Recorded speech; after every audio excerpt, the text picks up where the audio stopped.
Hmm.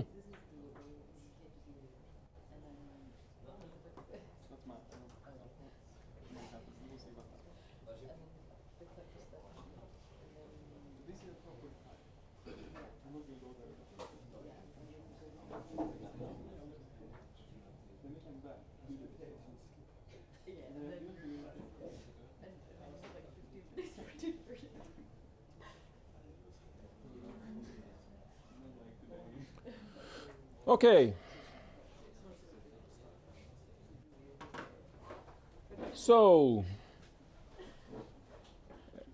if you follow the textbook, you see that we'll skip a chapter about wireless security.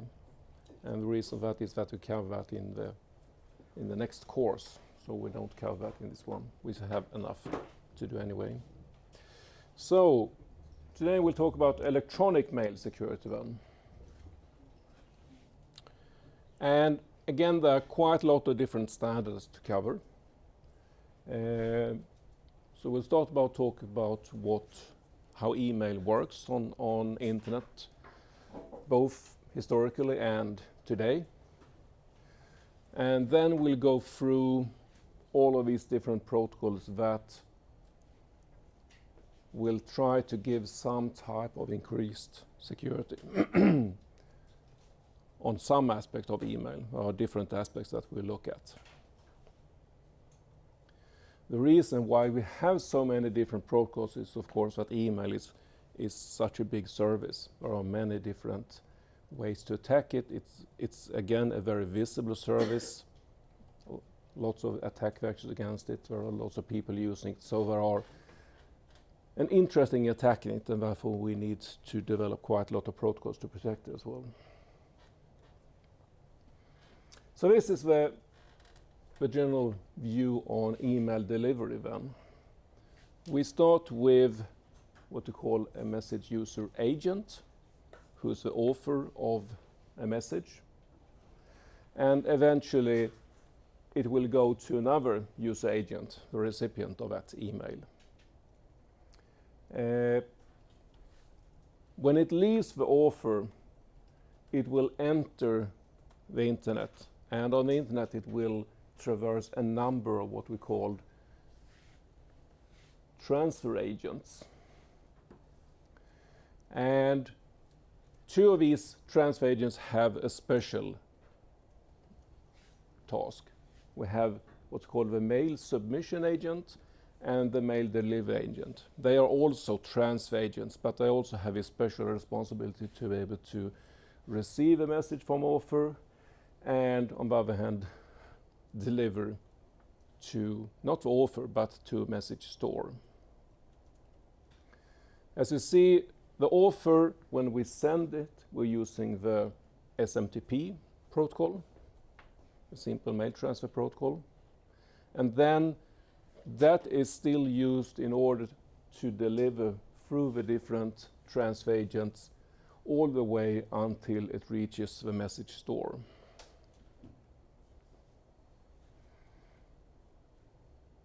While it's in the message store, it's still not delivered to the recipient, but it's in the message store for the recipient.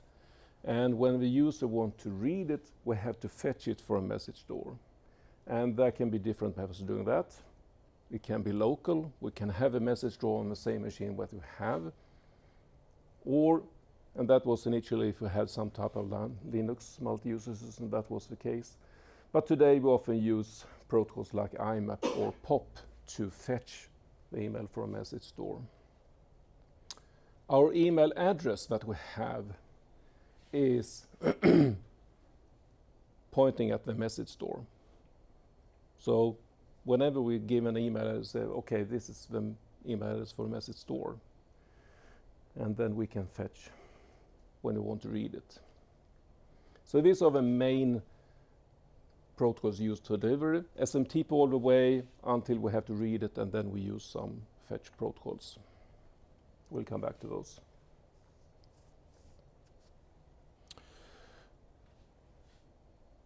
Important email components are, of course, our email provider.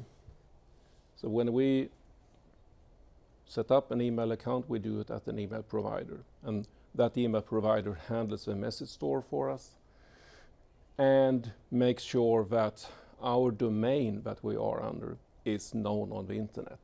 And that is done using the domain name system then. So our email address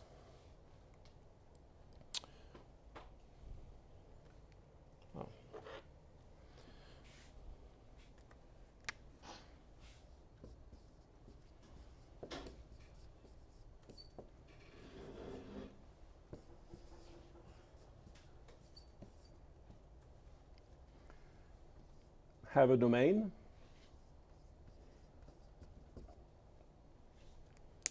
and an entry in a DNS server under that domain.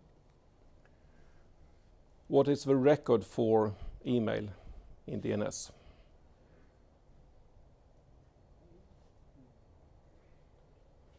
You know there are different types of records in a DNS server. MX. Yeah, an MX record.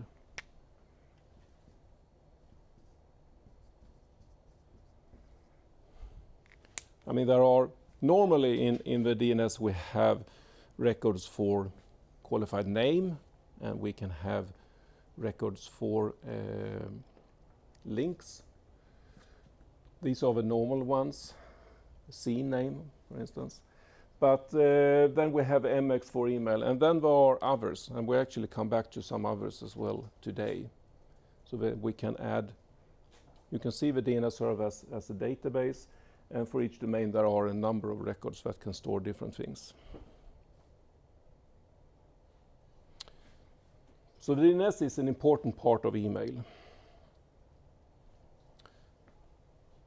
When we transfer email, we use this SMTP, as I said before.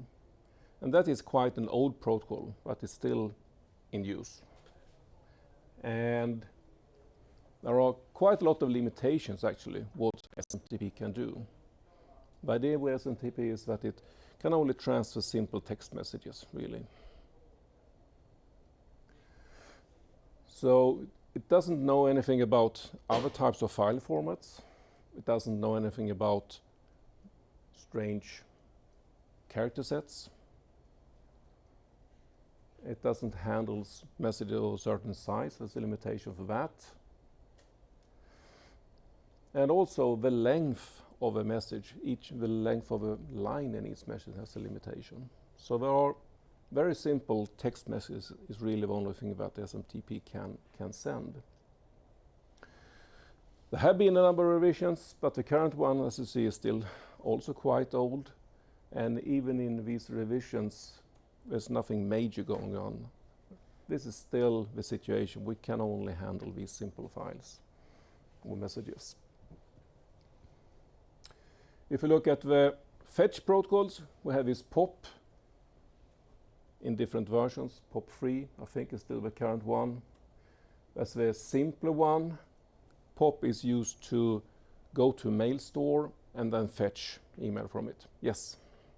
If we are still using SMTP for our email clients, how is it possible that we can send emoticons? Yeah, we'll come back to that. Basic, We are tricking SMTP. Yeah, but we'll come back to that. So POP3 is typically only fetching. We are download everything from a mail store and then handle it locally on a mail client, however we want to. While IMAP is much more advanced. IMAP works from a client against your mail store. So you can read mail in your mail store and still keep them there. You can even have multiple mail stores. You can have different mailboxes and work with it remotely. And also, it's much more secure than POP3. So in any case, if you have a choice, you should go with IMAP instead of POP. Now, an email then. The content of an email is defined with this standard RFC 5322. Defines the format of a text message that can be sent using SMTP. And as you see, a message is viewed as having an envelope and a content envelope contains information about the transmission, but that is not really part of a standard. So the standard focuses on the content part of the email. The delivery is handled then by SMTP instead. And if we talk about the content of an email then, it says that an email contains headers, a number of headers, and then we have a blank line, and then we have the message, what they call it, not the content, but well, the message itself. Again, a number of line ending with a line that just contains a dot and then catch return. So that's how we end the message, a single line with a dot. So this is how an email should be structured. Headers, blank line, message, and then a dot. The mail client you're using can, of course, hide part of that. So normally, clients only show the message part up until the dot. Sometimes it shows some of the headers, but not all headers. So it's really up to the client to decide what to show to you.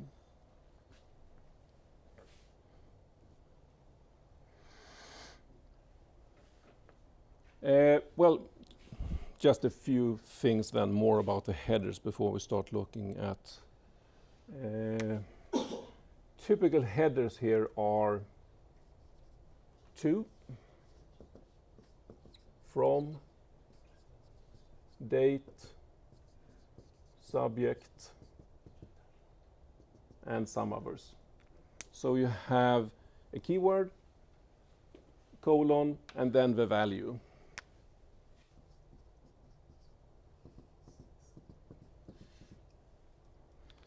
Some of these are mandatory, some are optional.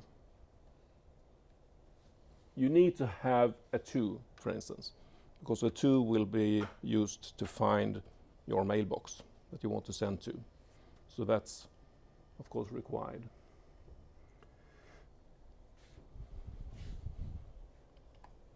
Now,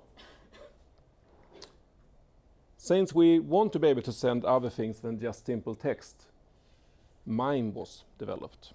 Yes? Is there another like written part where it says from who it is, or is this the only clue we get?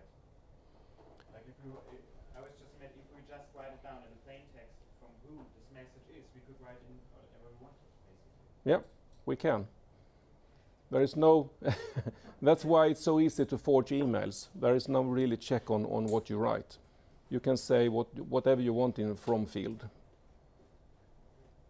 But the effect of that will be when they hit reply, you won't get the reply, of course, if you put something wrong there. Okay, MIME, an extension to this simple text format with the purpose of being able to also send other things than just simple text. And there are different parts of it. There are new header fields. So we can define that it is a MIME message and what the different parts is. We talk about content formats. That's if we want to include a picture, for instance, we would like to say, yes, it is a picture of this type of format. If it's a Word document, we would say it is a Word document. So we can tell what the different parts of our message is. And then we have transfer encodings, because we still have this limitation with the mail system. We can only send what it sees as normal text, which means that if we send something here which is a binary, that wouldn't work. So we have to transfer encode it into something that looks like text. And there are different ways, different methods doing that. So we tell which method we're using for each part of a text or part of the message. So the header fields. Well, first we have this called MIME version. It must be 1.0 because there is only 1.0 defined. But the idea is, of course, that it should be possible to change in the future. But it's still 1.0 here. And then we have, for instance, content type that says that something could be a Word document. And content transfer encoding that could say that it's encoded using the RODX64 method, or it can be bin hex method, or there are a number of possible transfer encodings. There are some optional fields to see content ID, unique identifying the message, content description, where we give some simple description of the content, which could be good if you send an image, for instance, and the receiving client doesn't know how to process that image. Then you can have a description and an image of, and then they could at least understand what it is.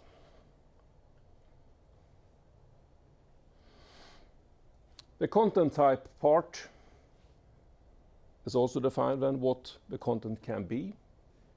So as you see, there can be text messages. That would be the simple normal, or it could be what's called enriched, which gives us a possibility to use, for instance, Swedish Å, Ä, and Ö characters. We have something called multipart, and that is what we often use today. We combine a number of different parts into one email message. It contains a header, then there's an image, and then there's some more text, and then it's an attached document, and so on. All of these are different parts of a multi-part message. But you see there are different versions of it, mixed, parallel, alternative, depending on how we combine the different parts here. And then these parts can then be a message, can be an image, a video, audio, or an application of some sort. So these are different things that we can put together into a MIME message. And if you look at the content transfer encoding alternatives, could be 7-bit ASCII, and then it's fine because that is what SMT normal handles. 8-bit could work sometimes in different implementation of SMTP, but it may actually fail. Binary, quote printable, base 64, there are a few. We often use this. The quote printable was the earliest one, and that is when you see a message and says, for instance, RBE64, for instance, something like that. This is a quote printable that can be interpreted as, well, was it an A or something? it's the ASCII code for a character, and then you can have something that is not normally encoded with 7-bit ASCII. But other ways often use bin hex or this base 64 to reformat in something that looks like 7-bit ASCII, but it's really not. We'll see some more example of that. In general, when we handle messages on the internet, we have two different alternatives. And that is either to use what is called a canonical form or a native form. The idea with a native form is that if I have a document of some sort, say an image, and then I want to send it to you, I just send it as it is. And then it's up to you to be able to decode that. We may be on very different type of computing systems that are having different types of character encodings. It can be big and little endian encoding on bits. There are lots of things in the basic of a computer system that could vary. And when we get a native file from someone else, it can be quite difficult for us to understand it, to be able to decode it. But it's simple, of course. We just send what we have.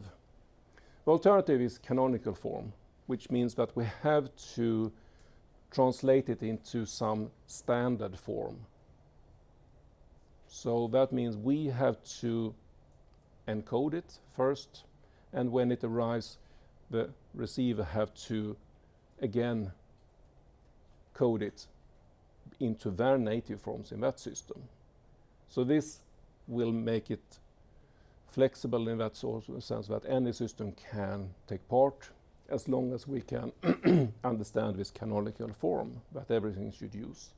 But of course we lose some efficiency because we have to decode things both when we send and receive it.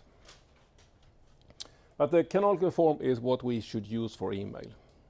That is part of the standard that we should use, and that is why we have all of these transfer encodings and all of these content types that are defined, so we know when it arrives, we know exactly how to handle it and turn it into something that we can handle in our system. So here we have an example of email. There are lots of headers here. You can see from the top here down to here are the header part, and then we have a blank line, and then we have actual message. And some of these headers are the normal headers that we have. For instance, we have date here, from, subject, to. So these are the normal headers that we have in the original standard. But then we also have some MIME headers. Here we have this MIME version 1.0. Here we have content type saying that this is a text plain message, and it's encoded with 7-bit ASCII. So this tells us there's only one part here. That part is a single text, and it's coded with 7 bits. And then we have the message. This is a simple text message. We can go to a little bit more complex. In this example, we say that now it's multi-part alternative, and then a string which called a boundary. The idea with this boundary is that the different parts that we have now, we need to be able to find where one part end and the next part start. So we insert this string, which is randomly created, and then we insert it between the parts. So when we read the mail, we can easily find the different parts. And we say, okay, it's multi-part alternative. So actually this first one, where does that say? I may have removed it, but as you see, this is an HTML coded message. So we have HTML code here, and that means we can have typefaces, we can have different style and so on. But the actual message is just a very simple, let's see, where is it? This is a mail using and they're using what? HTML in bold encoding of a text, and that's it. And then we have a third example, and here I removed quite a lot of headers because there are too many. But we see that it's multi-part mixed. So now we have several different parts that we need to show. Yes, questions? What happens if the boundary string appears in your message? It does not, because they make sure that when we randomly create it, that it does not. They check, and if Yeah. it happens, they do it again. Yeah, exactly. Yeah, next one. Does it mean that there are multiple received paths? Like, because in the on example 2 and 1, there were multiple received from tags, basically. You mean? No, like there's one received from web T, Yep. MSI vector from the local host. And then receive it again. Yeah. So is that basically the path the mail has gone, or? Yeah, exactly. That is the path. Here we can see the different mail transfer agents that has been. Each mail transfer agent adds that when it delivers it. It inserts that saying, okay, now I handle it, so I insert that and then I forward it. So each transfer agent actually adds a header. So even if we can't change the from value from the header, we can't change this thing, right? So we could always see where the mail came from. Yes, I mean, in the first step, a user can try to forge a message and it came from someone else and so on. But after that, he has no control. So if it passes a number of transfer agents, it will show up here. Yeah, and that we couldn't fool. So we can trace it back at least to the next last step. That's right. Okay, our third example here, we have, as I said, multi-part mixed, and then this is the boundary. So here we have a boundary, so now comes the first part, and then comes the second part, and then comes the third part here. And then for each part we have to tell what it is. So the first part is plain text in quote printable. Så hejsan, detta är en text. That's the ä. And then the next part is actually GIF, which is encoded in base 64, and that's why it looks like this. And when we decode it, it will be this pic here, menu. And then we end with another quote printable for the text after here.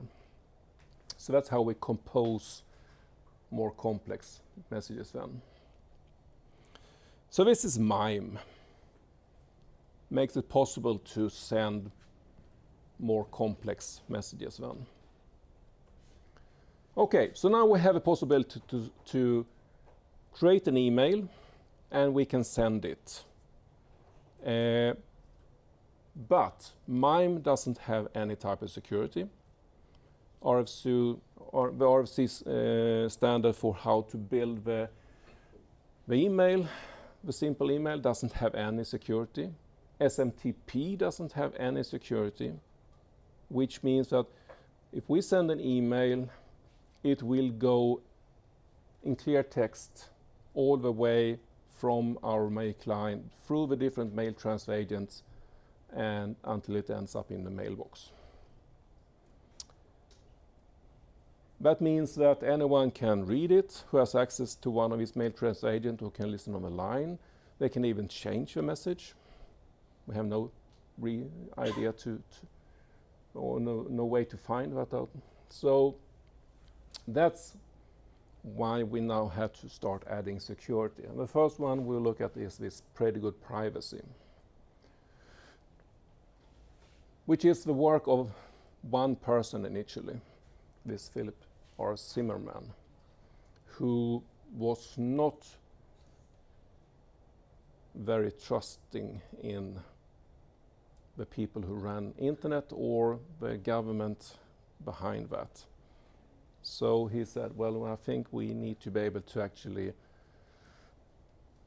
have some type of privacy and on the internet when we send emails, so that's why he developed PGP.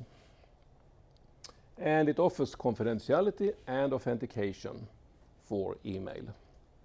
Actually, later on it has also been developed so we can get it also for locally stored files, so we can have it for a file system as well. PGP is available for different platforms. It has gone a long way since the initial open standard. It's actually been commercialized, so it's a company who owns it now, but there are also a number of open, free versions of it, which follows the same standard, so they are working together with a commercial product. But the product itself is owned by a company today. So it's readily available. It's built in a way that we know the different parts, how it's composed, and we have reliance in those algorithms that have been used. So it's easy to have trust in it. It also can be used in different applications, we'll see. And it's not controlled by any government or standard. Well, today it's controlled by a company, and it actually has been standardized as well today. So there is a standard for it now. But that standard only confirms what was actually built already. The operations in PGP consists of these 5 services. We don't see all of them as a user, but they are there on the background. We do see the authentication and the confidentiality, because that is what we are primarily getting. But we also have compression. We have something called email compatibility and segmentation as services in PGP, but the last three are hidden for us. So the authentication part. Combination of SHA-1 and RSA. Of course, today you shouldn't use SHA-1 any longer. But that's easily replaced with some other hash algorithm. You can also already in the initial, you could use DSS instead of RSA. What we do with authentication is that we sign a message. And once we sign it, someone else can see where it comes from. And since we signed it, they can also see if it has been changed. We get both message and sender authentication here. We can use something called detached signature, which means that we don't have to sign and change the message. We can have a message and then we can create a signature as a separate document that is used together to verify that other document, which is nice sometimes that we don't have to actually change a message.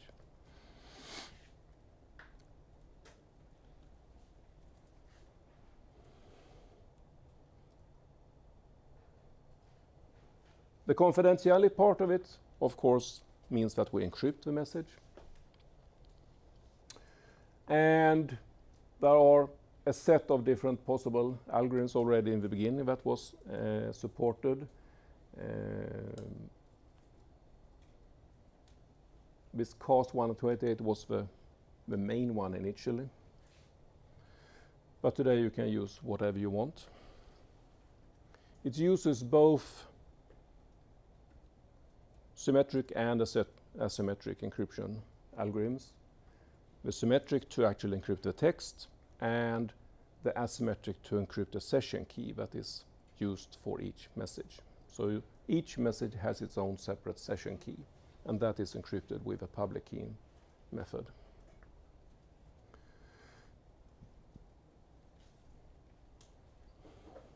The session keys then are, as you see, handled by LGML or Diffie-Hellman to create the session keys. The compression part is applied after the signature but before the encryption, and that is where it gives the best effect in terms of security. Because that means that you encrypt something that is already looking random, and that makes it harder to, if there are some flaw in the encryption algorithm, to expose that. Again, we use zip here. As you see, that is very popular. It's used almost all the time whenever you use compression. Then we have the email compatibility. That is because of these limitations with SMTP.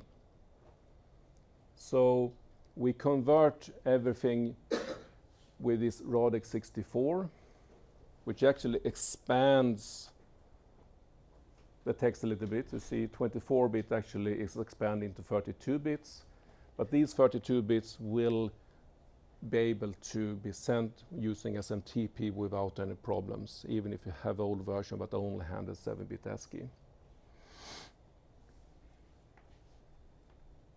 So it costs a little bit, but it gives us compatibility.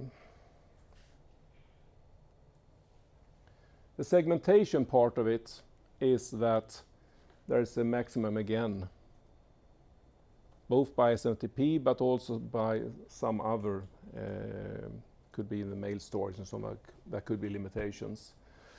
So larger messages are broken up in segments, and each segment is handled separately, and then they are merged at the other end, but all of that is handled in the background. The user doesn't have to know about it.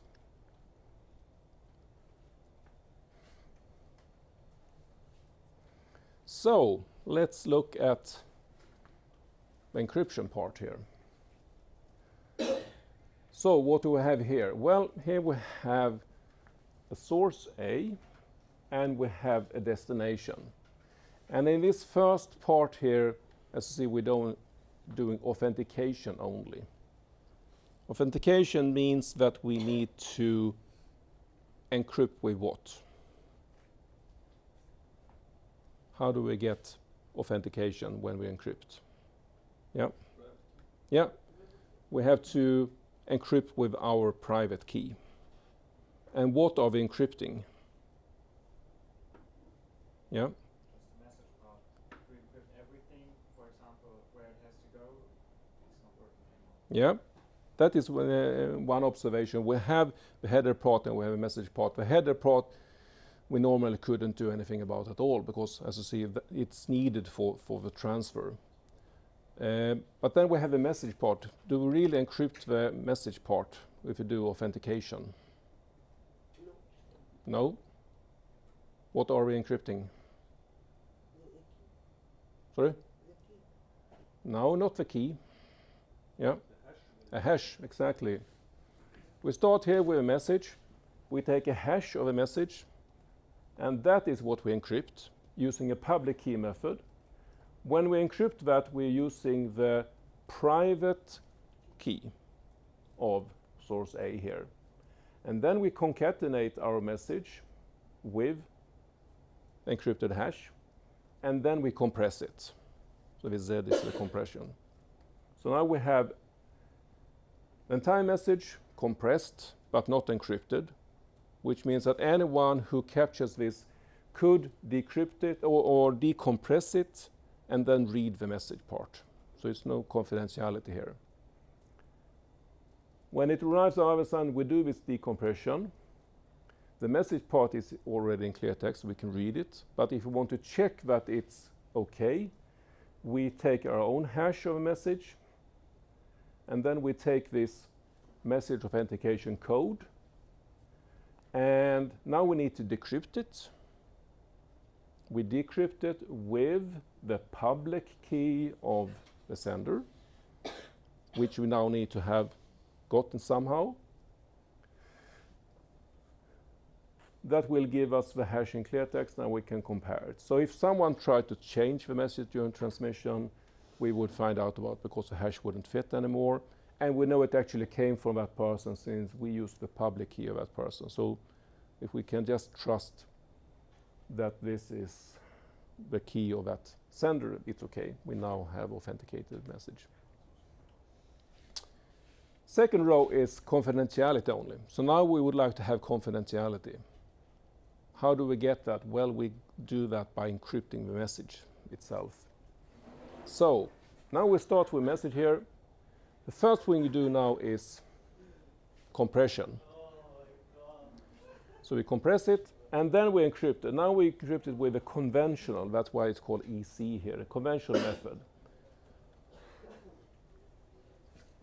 When we encrypt with a conventional, we need a shared key, or a session key as they call it. So we use a session key here to encrypt it. Now we have a problem. We need to get that key over to the other side because it's symmetric encryption. How do you do that? Well, we also encrypt the key itself with the public key of the receiver.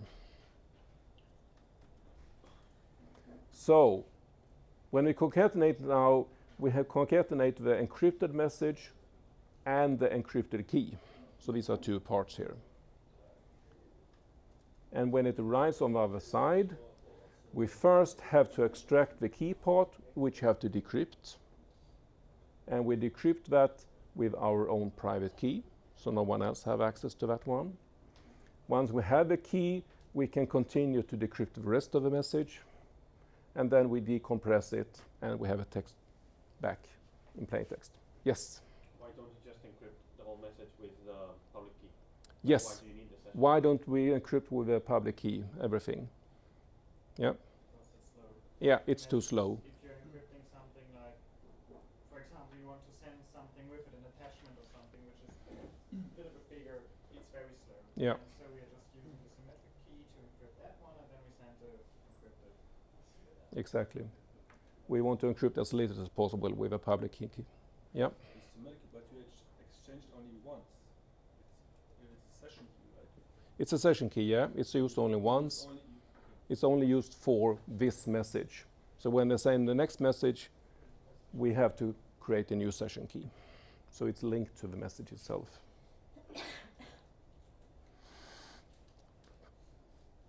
Last row, we do both authentication and confidentiality, which means that I have to stack up these two processes. So we start here, as you see, by hashing and signing the hash. And then we compress, and then we continue to encrypt the message and the signed hash.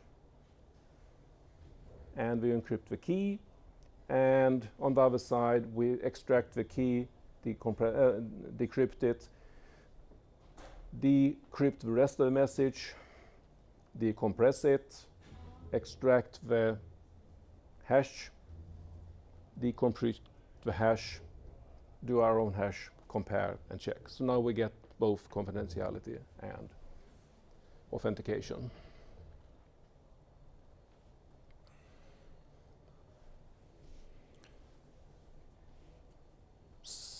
The functions what we use here, or the algorithms, well, we use, as I said, DSA or RSA for digital signature and for the key exchange part.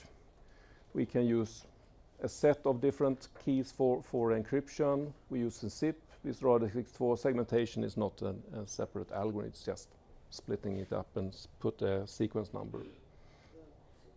Yeah.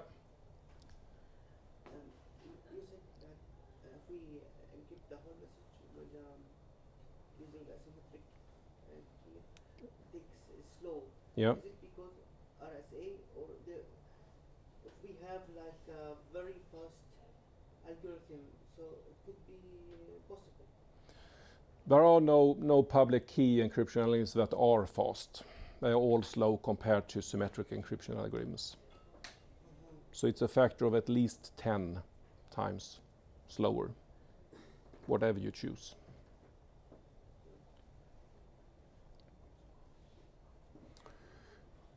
And this is just simplification of the different steps here. So if a signature is needed, then we create a signature, then we compress. If confidential required, yes, then we encrypt, and then we convert to RADIX. And at the end, we also do segmentation if needed. That's actually not part of a flow here. And on the other side, it's just turn around. So it's really the same, just written in another way. Now the format of a PGP message is like this. We start with a message which typically have a data, and then we add a timestamp. And if it's supposed to be seen as a file, we also have a file name. I mean, that depends on if it is a file or if it's just a plain message. So that's the message part. We have a signature part with, again, a timestamp. We have the key ID of a sender's public key. We have starting of the message digest, the leading to octet of a message digest. And that is where so we can match it. If we check the signature, we should be able to check that it actually matches very easily. And that's why we have added that. And then we have the message digest itself, the hash. And the hash is encrypted with our private key. We have a session key component, which is the key ID and the session key. And the session key is then also encrypted, but with the recipient's public key. And then all is compressed except the session key component. Everything is encrypted. The signature message part is encrypted with session key if we're using confidentiality. And then all of it is covered by this RADIX64. So it will not be destroyed when we send it through SMTP. Yeah. The purpose of timestamp is to make sure that the message is not valid. Yeah, the timestamp is not of vital importance here actually, because it's not part of the authentication process.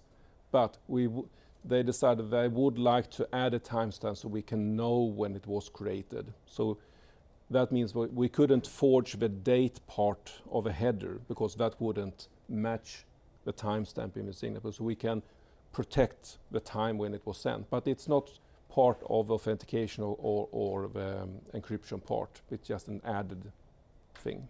Yeah. Shouldn't both timestamps be the same? Like, why are we sending two? Well, that can be, the timestamp here could be, I mean, you could create the messages one time and then you can actually send it and sign it a little bit later. So it doesn't have to be exactly at the same time. It's when you create the message and then you do the signature. But yeah, normally they should be quite similar. I agree.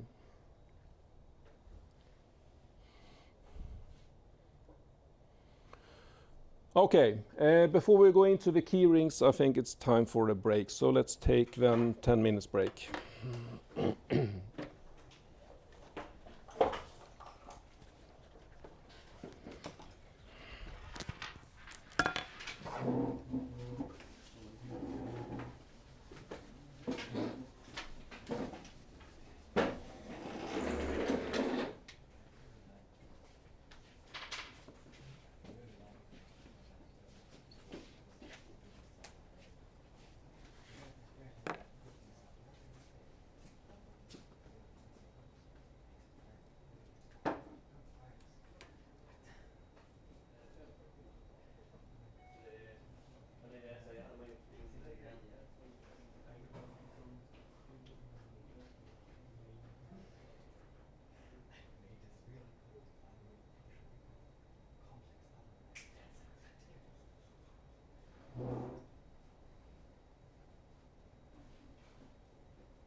do stuff on the weekends.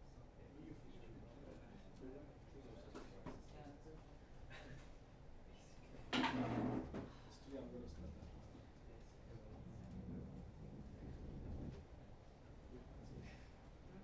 Today I'm gonna start that.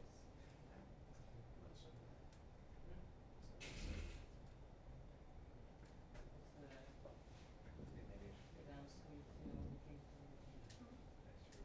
This weekend I'm tracking a little bit. with prawn party or whatever they do. They drink like super strong shots. Like it's ridiculous. That's just the minimum.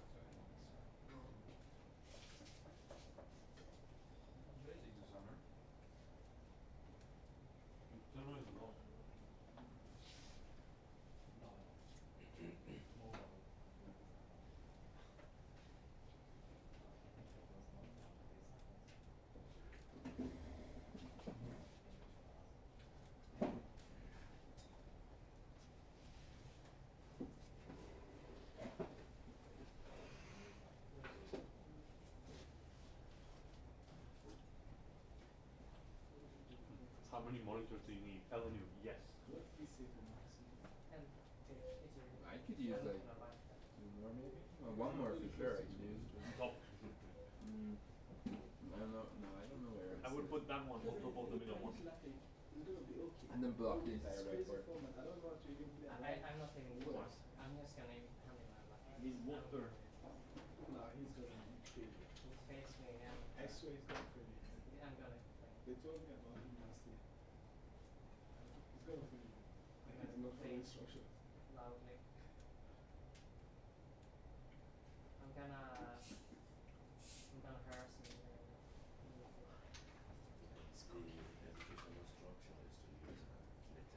Yeah. I know how to use my text, but then this one. Even for the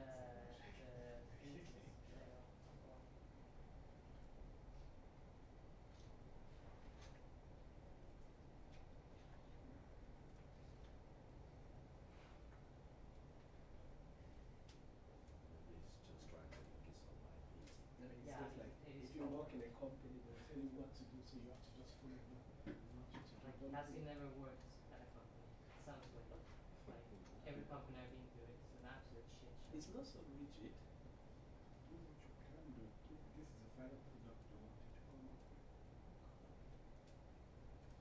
Because I have the latex template for this thing. We all have it. Yeah, me too. As you said, that it's probably that like people hand in shy. Like when I was the Java, like people handed in text documents as reports. So I mean I don't blame it.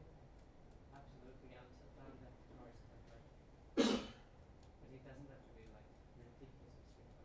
It's just that. I mean, what's the actual visual difference? Like the image is on the right side instead of the left side. It says one instead of Because three. even Ola can do everything.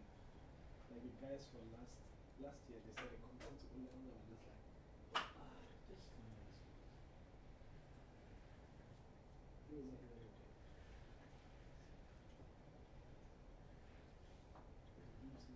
He has a lot of powers.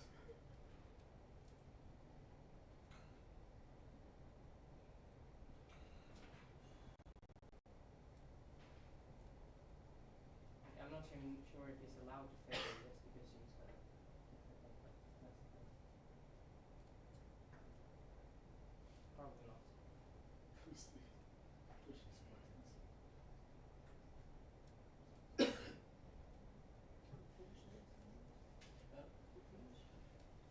Two left. Or one. It's just I'm trying to squeeze it to not write a lot.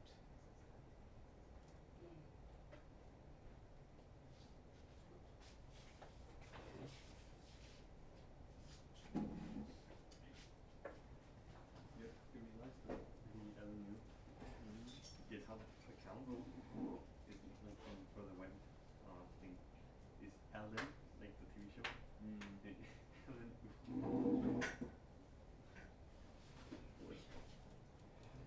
These my heat.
Okay, so in order for this to work, we need to have key rings, because there are different public and private keys that we need to manage then. Of course, our own private key, and we can have actually a set of different private keys, because we might want to have different identities when we communicate with different persons. We could have one private, we can have one work, we could have one as an official something in a company, whatever. So we can have several private keys. But then of course we need a key ring for all the public keys that we give, everyone that we communicate with. So these key rings have a number of different fields. If you look at the private key ring, we have a timestamp when it was created. We have a key ID. And that key ID, as you see, is our public key mod 2 raised to 64, which means that it's the last 64 bit of our public key. That is our ID. This means that there could actually be copies in IDs if we are having bad luck. But the risk of a copy with 64 bits is not very big. Then we have our public key, entire public key, which, as you know, could be up to 8,000 bits. We have an encrypted private key.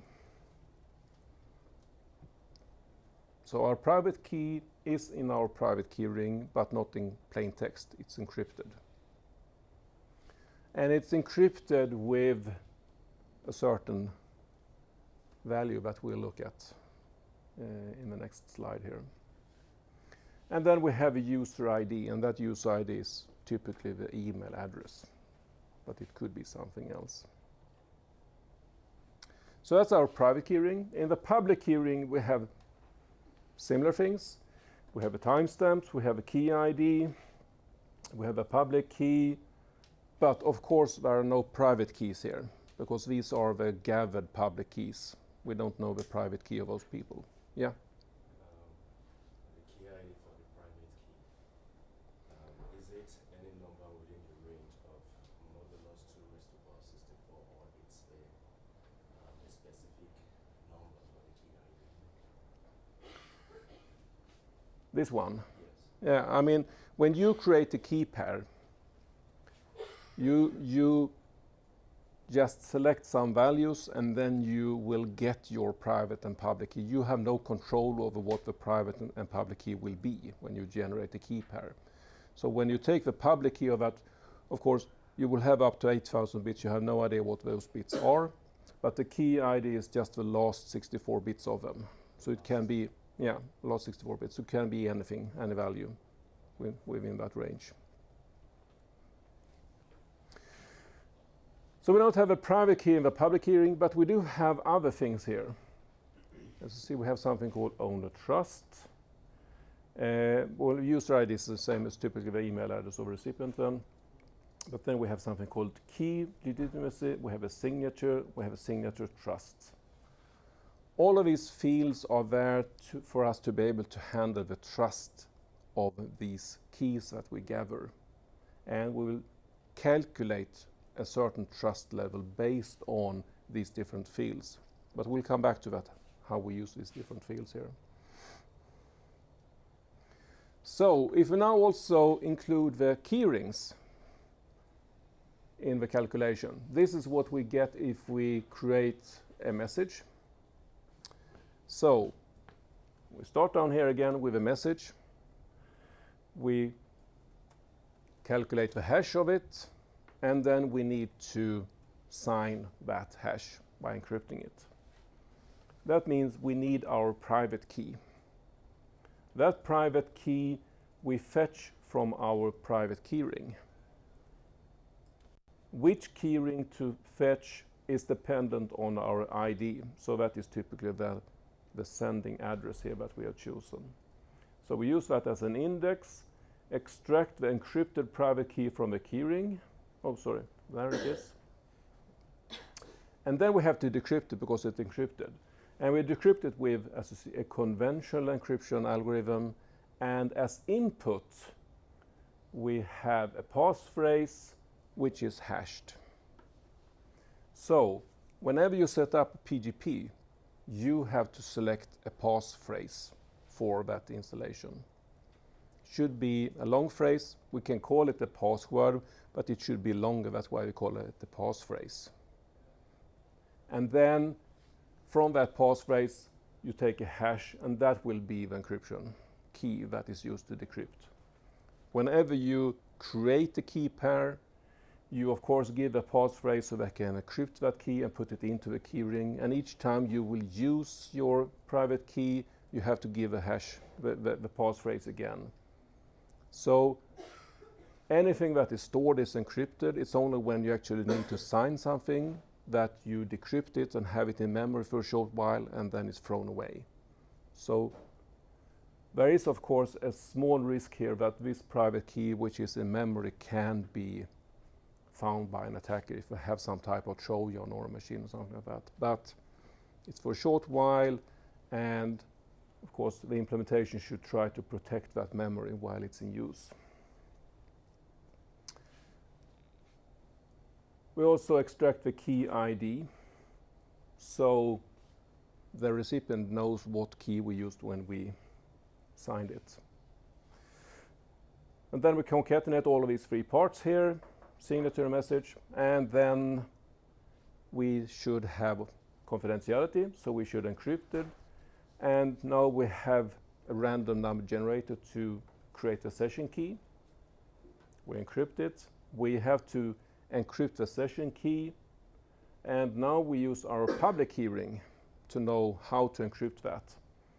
So we take the ID of the to field in the message, find a row in our public key ring, extract the public key, which is in clear text, so we can directly use it to encrypt the session key. We extract the key ID, so again we encrypt the message, we encrypt the key, and we concatenate that with our ID. So this is on the sender side if we have both confidentiality and authentication. We have to use both key rings. And on the other side, do I have that? Yeah, we have that on the other side as well. We are doing the same thing. What arrives is this in the PGP format we talked about before. The key ID part, the session key that is encrypted, and then the encrypted message signature. So the key ID is used to select in our private key ring. We extract the key, we have to decrypt it, so on the receiver side we have to give the passphrase again. We decrypt the session key. Now we have a session key so we can decrypt the rest of the message. Now that's decrypted. Now we extract the key ID that is used for authentication. We go to our public key ring to find who that is. We find the public key ring, and now we can check that authentication matches by checking the hash and calculating our own hash.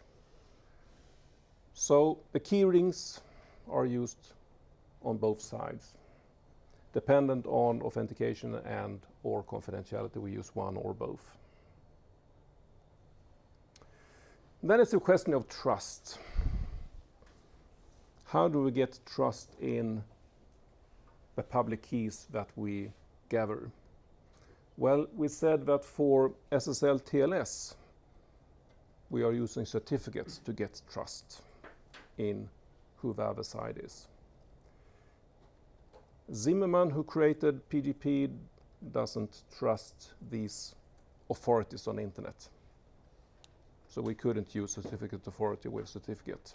Well, we can today because it has been developed, and so now we can use certificate. But initially we couldn't do that. So how can we get trust instead? Well, we can base it on the people we know. That's the idea. We have trust in the people we know, we have met, we have exchanged keys with. But how can we get trust in other people's? And then he invented with what's called a web of trust. So the idea with trust is that we have to maintain all of these different fields in the keyring about the key.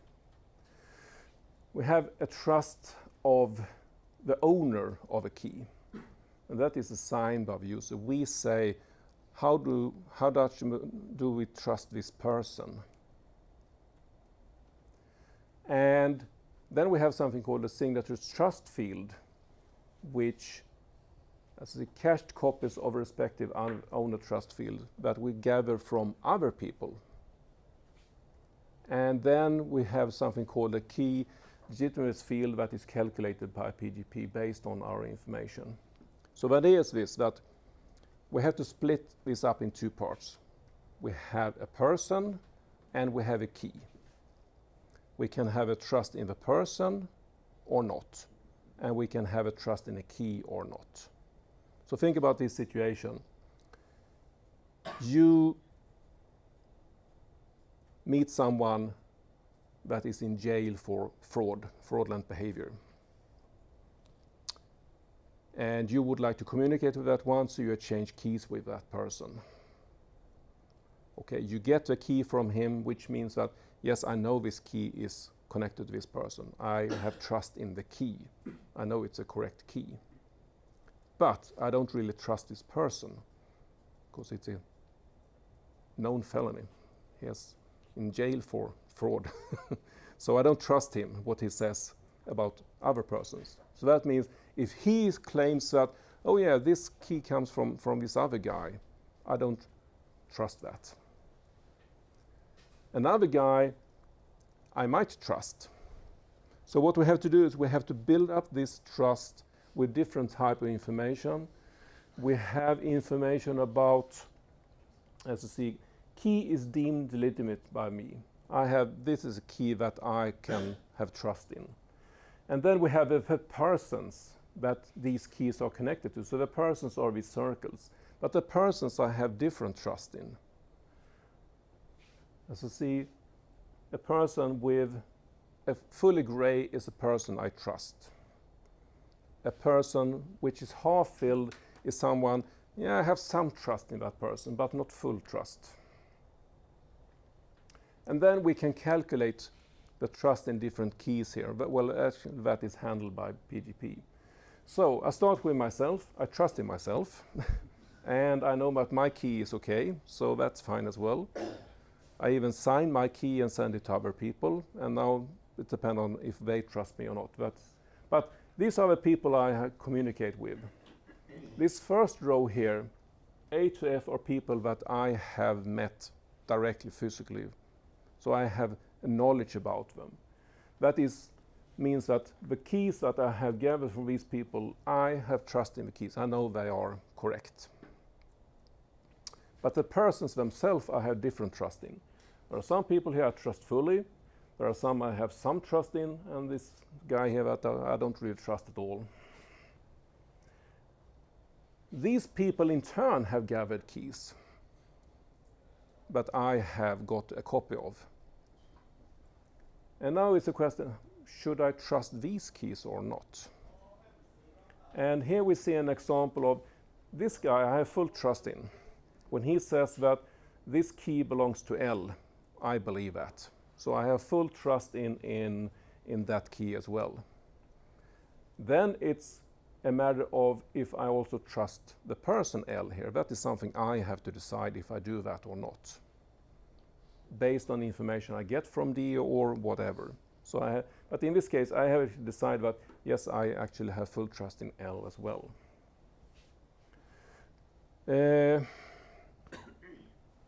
IJ and K here are people that have been signed by C, but since I don't trust C, I don't rely on those keys at all. Here we have a guy H here. I don't know him. Both A and B say, yeah, he's a nice guy, you can trust him. And since I have partial trust in both A and B, combined I say that, okay, that's enough for me to have trust in that key is actually belong to H. but I don't extend my trust to the person H here. I only have trust in the key. So in that way we can calculate the web, and it spreads. Of course, the higher we set the threshold for trust here, the shorter the depth will be. We can decide that it should be 50%, or maybe it's only needed to have 10% to have a trust in someone. We decide on a level of what is needed to get trust. The lower the trust, the more keys we can get automatically from the web in this way. So it's a limited solution because it doesn't stretch to anyone, but it grows quite rapidly. You probably know about, what do you say, if, I'm not sure exactly how it works, but you can say you can find a link between any two people in the world with, what is it? 6, 7 steps, something like that, yeah, by linking them. So it doesn't take very much to reach very many people.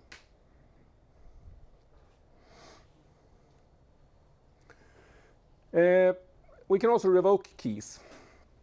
You know that if you have certificates, we have to revoke a certificate. Here we do something similar. We create a revocation certificate just for the key. So it's not a real certificate, but it's a document saying that this key shouldn't be trusted anymore. And then it's spread in that web, and everyone who get hold of that will, of course, remove that key, or may say it's untrustworthy. So that's PGP. So PGP offers confidentiality authentication. It's doing that by using well-known algorithms that we have seen before in different other protocols. And the background of PGP is that it's one person and it's intended for personal use. It's very easy to set up and start using it. S-MIME then is another standard that is trying to do almost exactly the same things as PGP. But it has a very different background. S-MIME was developed as a standardization project within IETF from the beginning. So it's a combined collaboration. There are lots of standards actually to build it up. And the name S-MIME indicates that it's connected to MIME. And that's exactly what we do. We extend the MIME standard with also be able to handle security. So these parts that we have in message with MIME, we can now say that one of these parts should also be encrypted or authenticated. So we just extend the MIME standard with security. And the intended use here is for companies, industry. So it's not intended to be used for personal use. And for that reason, it's built in a way that it's a little bit tricky to set up. You really need to have an organization behind you in order to set it up. If we look at the basic functions, we have these. There's something called envelope data, which is the normal encryption. We have something called signed data, which is a signed message, but the message has first been encoded before we sign it, which means that if we send this to someone who doesn't know about MIME, they couldn't see anything. They could just see this base64 coding, don't know how to handle it. So for that reason, we also have this clear signed data, while we add a signature, but the message is still in clear text. So if someone receives it who doesn't know about S-MIME or even MIME, they can still read the message. They couldn't just authenticate it, but they can read it at least. So that's why we have two different types of signing. That doesn't, of course, extend to encryption, because we couldn't encrypt it for anyone who doesn't know about it, because that would be pointless. And then, of course, we can combine, can do both encryption and authentication. signed and envelope data. So these are the 4 services, basic services or functions. If you look at the algorithms, you see that pretty much the same that we use for PGP. We use VSHA for creating the hashes. We're using RSA or DSA for digital signatures. We use almost the same for encryption. Can vary a little bit exactly what is supported, but in principle the same. And Diffie-Hellman for key exchange. So very similar. And if you look at the content types now, we have to extend the content types then for MIME. So we can handle these signed data, envelope data. So when we receive it, we know, okay, this part of a message is handled in this way.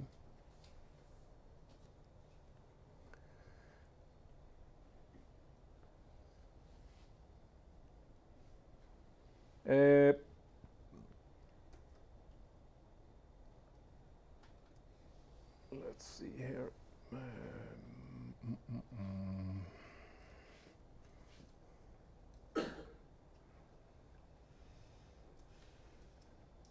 Yeah, what we call one of these messages that are handled by SMIME is as we call MIME entity. And except for taking the different parts that we want to process and either encrypt or authenticate, we also, of course, have to give them information about the algorithms we use. Similar to the PGP, again, we have message format. We have to tell what algorithms and parameters are used for them. And then all of them is converted into this canonical format we already talked about, so we can handle different types of systems as long as they know this canonical form. Now, to gain trust in SMIME, we don't use Web of Trust, because this comes from a standardization world. They trust the certificate authority and that mechanism. So here we need to have certificates to get trust in keys. So to set up SMIME, you need to be able to generate public keys. You need to be able to generate certificates for them, and that really requires some type of public key infrastructure around the SMIME installation. You need to have support from your organization to create these certificates. You couldn't do that on yourself. You need a certificate authority in the back end. So that's why it requires more work to use SMIME. You could, of course, set up your own installation and rely on an external certificate authority to get trust in your key. It's possible, but it's harder to set up them. We call it a user agent role, and that is the client side of SMIME. And there are then things that we need to be able to do. We have to be able to generate keys, and keys, it's still very important that the private key is really private. So it's something that the user has to do themselves. But then we need to be able to register it, get a certificate for it, as I said. And we need to have access to a database. So typically, within an organization, we have a central database somewhere with all the users in that organization, and we store our certificates, but also whenever we communicate within our organization, we extract them from there. Yeah. Is the RSA key, is it really limited to 1024 bits, or can you... 1024 doesn't sound like an awful lot. No, that's right. Should generate RSA key pairs with length or range, and must not generate. Yeah. I agree, that sounds short. This is probably the initial standard. I would be surprised if it hasn't been updated now, but let's check that, what the current standard says. So we have some functions that are needed for this user agent role for it to work. And well, we already covered them really. The sign receipts security. Oh, sorry. The four basic has been then added some additional services for SMIME, and in a later extension. So these are, for instance, signed receipt. You can ask the receiver to verify that they have received a message by signing a receipt and sending it back with its private key, so you know that they have got it. So that would solve this non-repudiation problem we talked about before. We have something called security labels that can be used in order to, can be used for access control.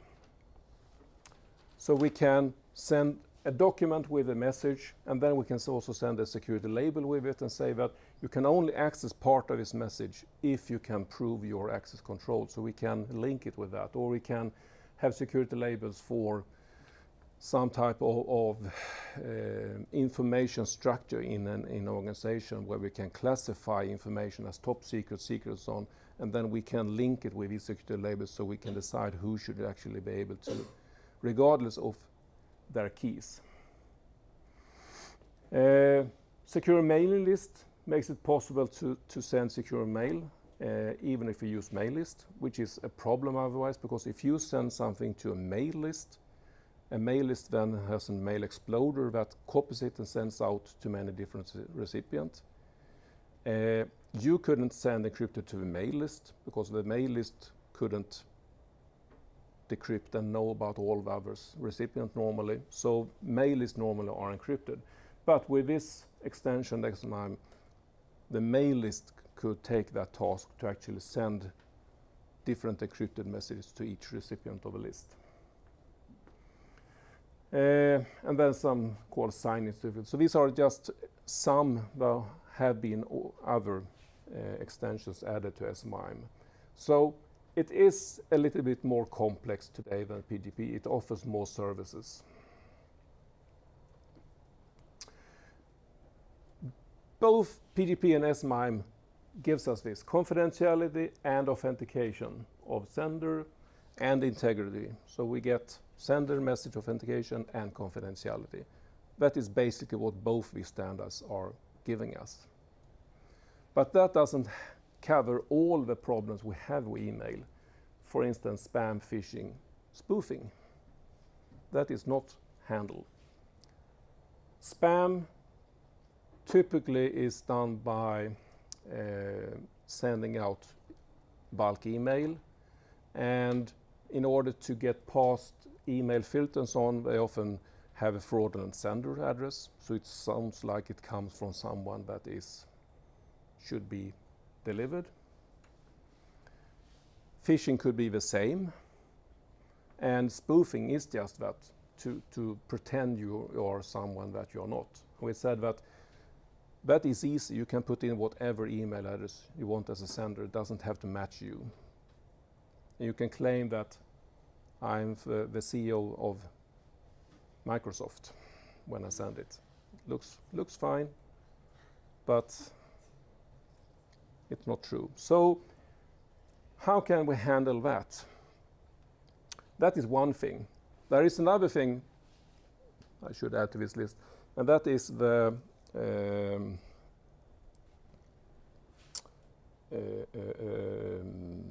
rogue servers, to be able to see that when we send it to correct server, it comes from a correct server, not someone who set up a fake server somewhere. Yeah. Quick question. Is it illegal to pretend to be someone else? Not really, no. I mean, it's not illegal to change the from to something else. It could be illegal from a point of view that you are trying to pretend you're someone else, but that's not because it's an email, then it's the normal way that you couldn't claim to be someone else in different situation. But in the case of spoofing, it's Not directly illegal, no. So, if we go back to the delivery, but looking at it from a little bit different view here, we are having a sender. They're using a mail server. And then we said that the mail server will go to DNS server looking for a mail exchange record, retrieve the IP address, and then pass it on to the mail server. On the way here, it could transfer a number of mail transfer agents, could be an eavesdropper here who is looking at that message.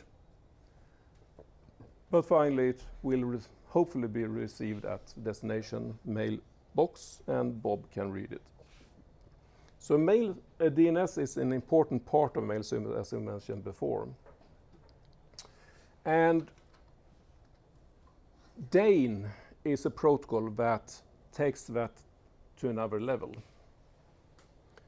So DANE, as you see, DNS-based authentication of name-based entities, moves the trust of the different parties here in email from certificate authorities instead to the DNS system.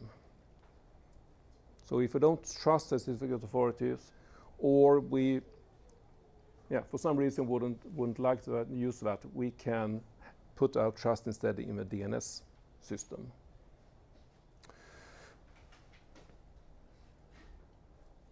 So the idea with DANE is that we fetch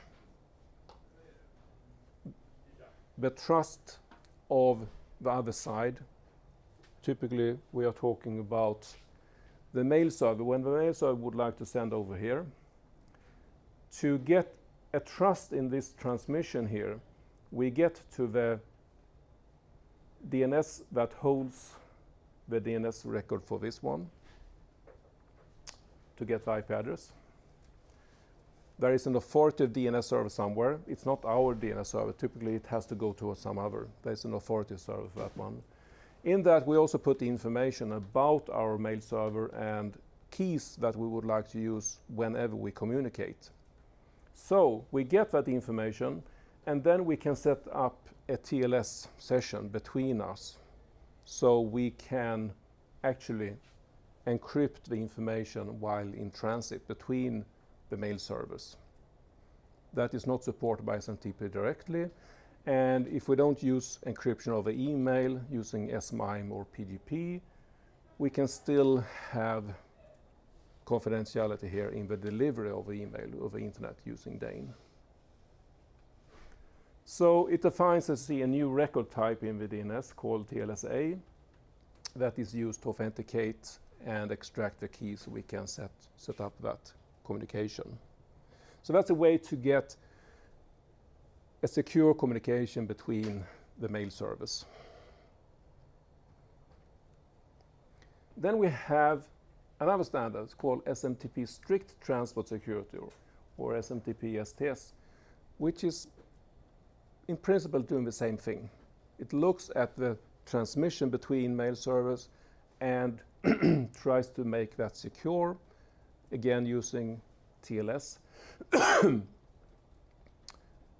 The difference here is that DANE here was built by independent researchers who doesn't trust very many, while SMTP Strict Transport is developed by, as you see, the big players on the internet. And they have trust in the CA hierarchy. So here you're using certificates in order to secure the communication instead. But the general idea is very similar. You want to have an encrypted tunnel between the mail server when you send an email. It's just a way on how to find the keys that are used to create that tunnel that is the difference here. So SMTP STS does not require DNSSEC, which is an extended of a normal DNS server. That is required by DANE. DNSSEC is now starting to be supported quite a lot, actually. But if you went back a few years, that was a problem with DANE, that most people didn't use DNSSEC. But now it is supported. SMTP STS defines a policy cache in the mail server, That is a policy that tells us how to handle email. For Dane, we have to do the similar thing by publishing some policy information in the DNS server instead. But here we put it on the mail server. SMTSS requires certificates, as said. Dane does not. The policy documents needs to be actually delivered using the HTTPS protocol from the mail server. So we need to have support for that protocol as well. So that requires a bit of work. Dane, on the other side, does require DNSSEC, and that we put all of this information in the DNS server instead on how to get security. Which one you prefer is more of a taste, you can say. If you rely on certificates or rely on DNS more or less.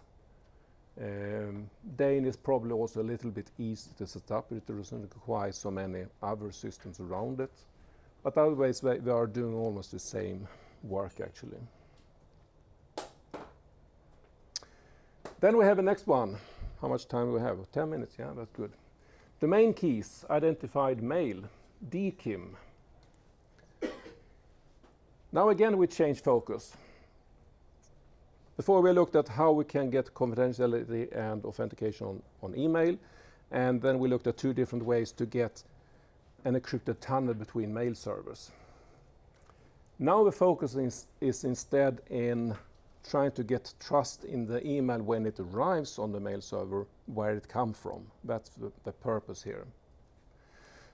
So, as I call it here, it lets an organization take responsibility for a message while it's in transit or when it arrives then. And the organization is a handler of a message. So the idea is that when something arrives to another mail server, you should be able to verify that that email actually came from a place where it claims it came from. So it handles this spoofing aspect then. That's the main thing we're thinking about here. So technically, it provides a method for validating a domain name, the domain name in your email address, and that is associated with that message. So let's see how it works. Well, for it to work, we need to sign messages. So whenever we create a message, we have to sign them before we send them on. That signature is linked to our domain. And how can we link a signature to the domain? Well, again, we can go back to the DNS system, because in the DNS server, we have authority of our domain. We have control over what information we have there. So again, we have to use the DNS system. I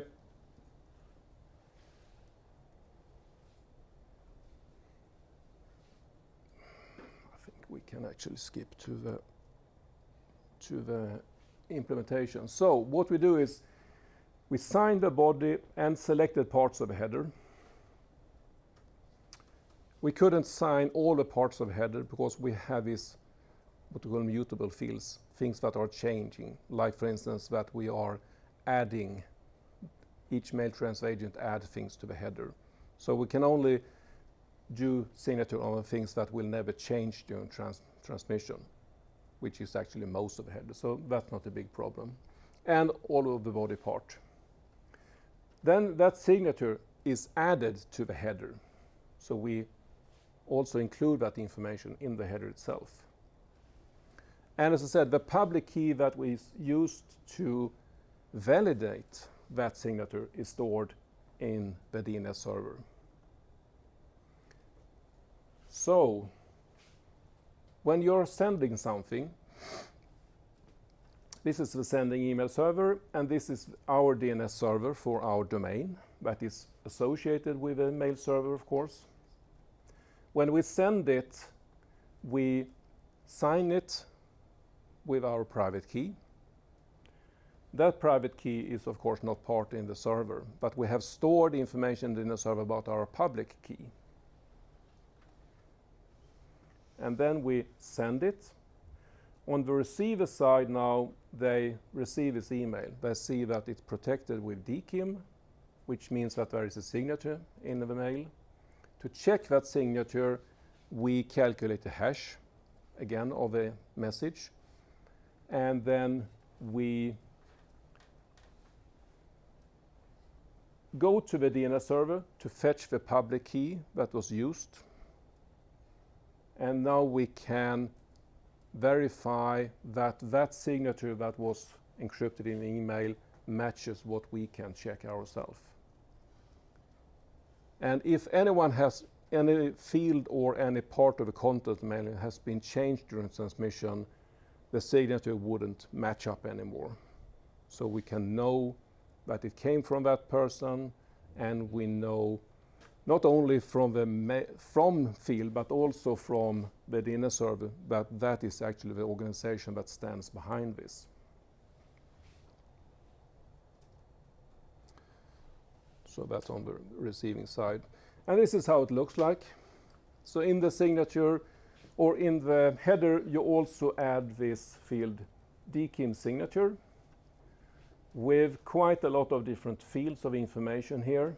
For instance, what hashing are we using? It tells us the domain, and this must match the from domain in the email. And then we have the hash itself. And then we extract that, and then we can compare and check that the hash matches our mail. I see the public key is extracted from this domain from the domain server, the DKIM field in that domain server. You will look at the details in the lab work later on, so this is just so that you have seen it. So there are quite a lot of attacks that can happen to email, and the domain case try to handle at least some of them, like misuse of body length.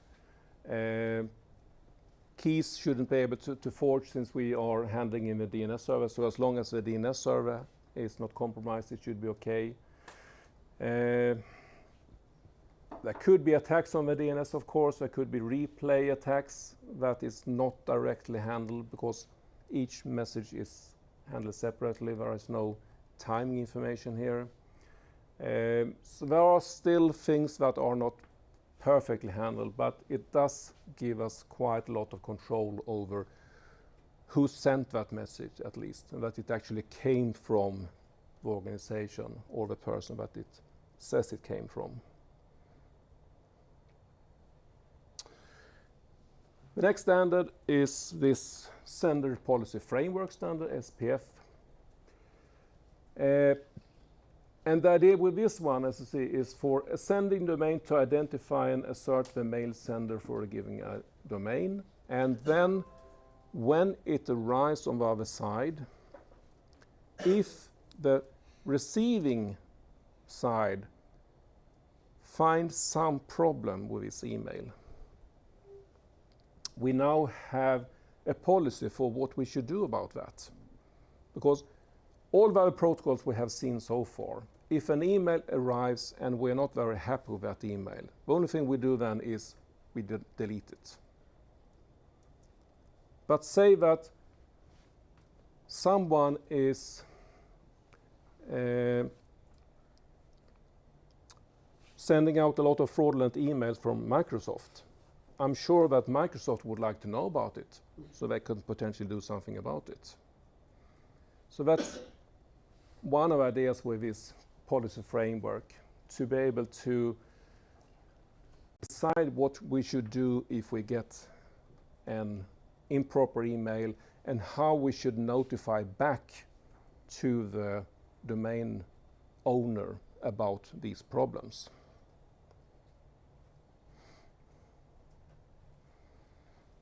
So the sender sends an email.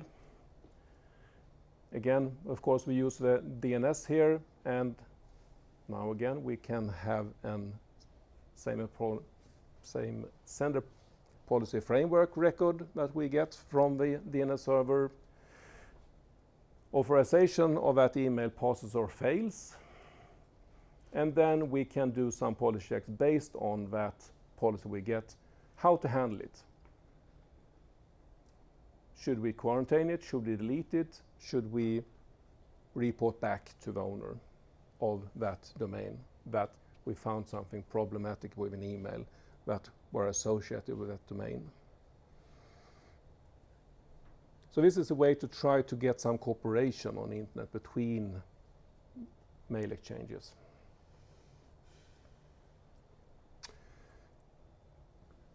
And then we can combine these two, the same sender profiler and DKIM. And if you combine these two together, we have DMARC. So DMARC is a standard that incorporates these two and packages them together. But it's in principle just these two things, but they are packaged together. So domain-based message authentication, reporting, and conformance. So that's the most recent standard in this area, trying to get organization to control the email and know about things that happens to email that is associated with them. So quite a lot of the big email providers are using DMARC now. That means that they are signing any message that go out, and that they are checking incoming email, and if something is wrong, then there is a policy for how it should be handled.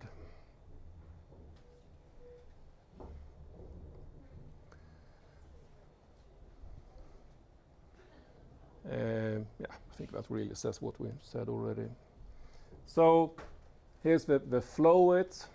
A sender composes an email, we sign it with DKIM, we add a policy in our database, in our DNS server on how to handle it.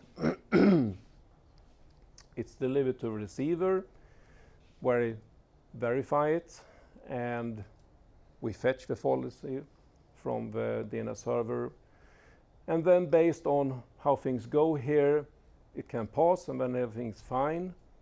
Otherwise, there is a DMARC policy coming from SPF then about what we should do when it fails. Blocked, quarantine, report back, or whatever.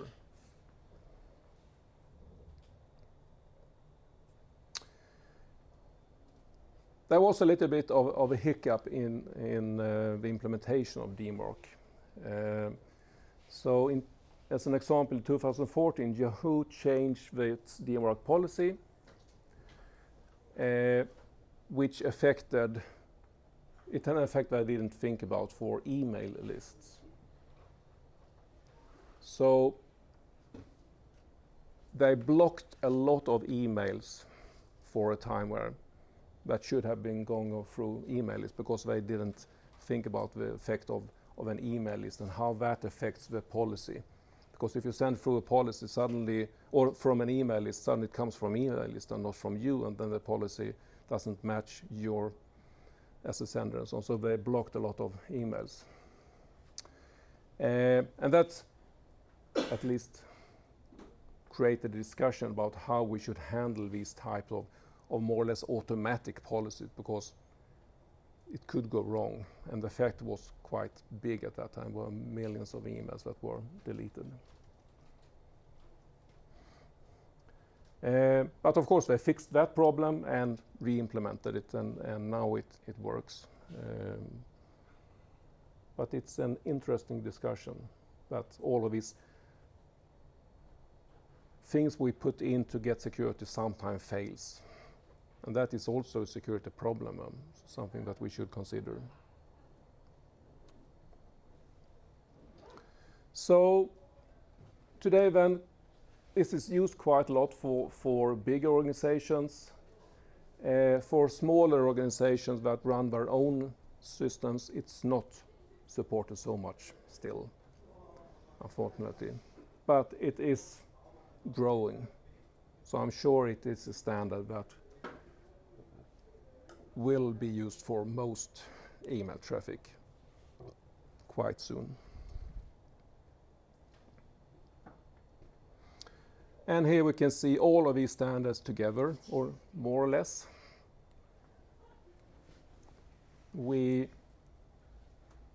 compose our emails with SMIME or PGP. We send them. When we send them, we get a DKIM message, so we can authenticate the domain later on. Before we actually transmit it, we're using DNS, either for STS or for DANE here to get the secure transmission over here. When it arrives, we again fetch information from the DNS server about what policy is for that message with DMARC. And then we, depend on all the checks go here, we deliver it or we do something about it or possibly report back. So there are lots of different things now that are working together to try to get a good security for email delivery.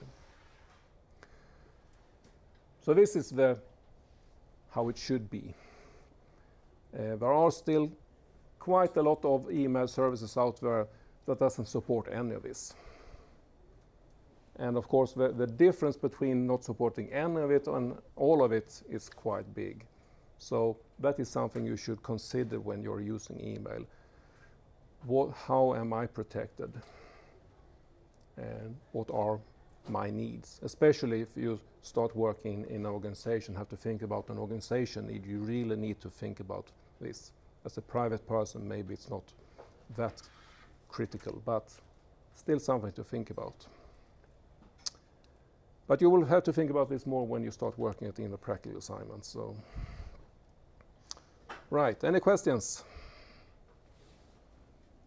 Yeah. In how much detail do we need to know all these standards? In about as much detail as you've described here, or just like, knowing what they do? Yeah, in about the detail that we have here in the slide. So a little bit more than I had time to go through all of them. But yeah, if you have in the book, that detail level is enough. It's a little bit more, perhaps. So, what happens this afternoon?